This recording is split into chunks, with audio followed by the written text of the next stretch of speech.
আসসালামু আলাইকুম বন্ধুরা, আজকে আপনাদের আমি নতুন একটা টিপস দেখাবো। হয়তো আপনারা অবাক হতে পারেন। দেখেন আমি কি করি। এই যে এখানে কৃত্রিম উপায়ে আমি একটু ঔষধ তৈরি করার জন্য রেখেছিলাম। এখানে আমি গাছের পরাগায়ন যাতে হয়, সুবিধাভাবে পরাগায়ন করা যায় কৃত্রিমভাবে, সেই ব্যবস্থাটা আমি করতেছি। যে আপনারা দেখেন, এখানে আমি আপনারা হয়তো এভাবে করতে পারেন চাইলে। গাছের পরাগায়ন বৃদ্ধির জন্য অনেক ক্ষেত্রে দেখা যায় গাছে ফুল আসে, পরাগায়ন না হওয়ার কারণে ফুল ঝরে যায়, ফল হয় না। সেজন্য আমি একটা ব্যবস্থা করেছি। যে দেখেন, এই যে দেখেন বন্ধুরা, এটা দেখেন আমি কি করি। এই যে এখানে রেখেছিলাম, এটা অনেক দিন হয়ে গেছে। আপনারা মিনিমাম 3 মাস 2 মাস পচাইলেও হবে। এটা হচ্ছে আমরা যে মাছ রান্না করি খাই, সে মাছ কাটার সময় যে পরিত্যক্ত অংশগুলো আষ্টে পিষ্টে, এগুলো আমি একটা এর মধ্যে ভাণ্ডার মধ্যে রেখে মুখ বন্ধ করে মাটির নিচে পুঁতে রেখেছিলাম।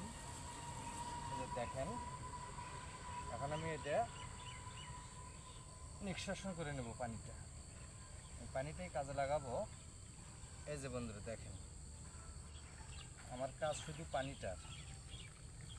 এটা দিলে পরে গাছে প্রচুর পরিমাণে মাছি পড়বে, আর যখনই প্রচুর পরিমাণে মাছি পড়বে তখন অবশ্যই পরাগায়নের 100% নিশ্চয়তা পাওয়া যাবে।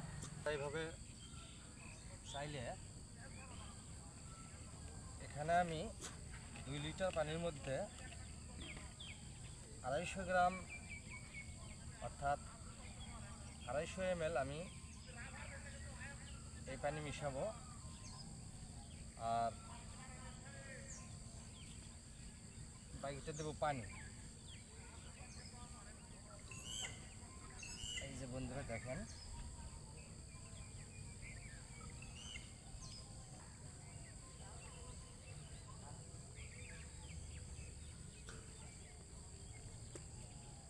আমার ইউটিউব চ্যানেলটা আপনারা অবশ্যই সাবস্ক্রাইব করে রাখবেন। প্রতিনিয়ত এই ধরনের নতুন নতুন ভিডিও পেতে অবশ্যই সাবস্ক্রাইব করে রাখবেন।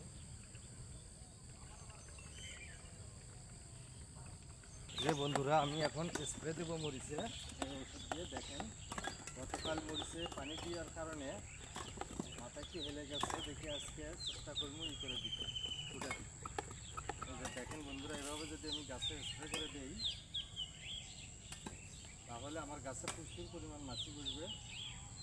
মাছি বসলে 100% কাজে লাগবে।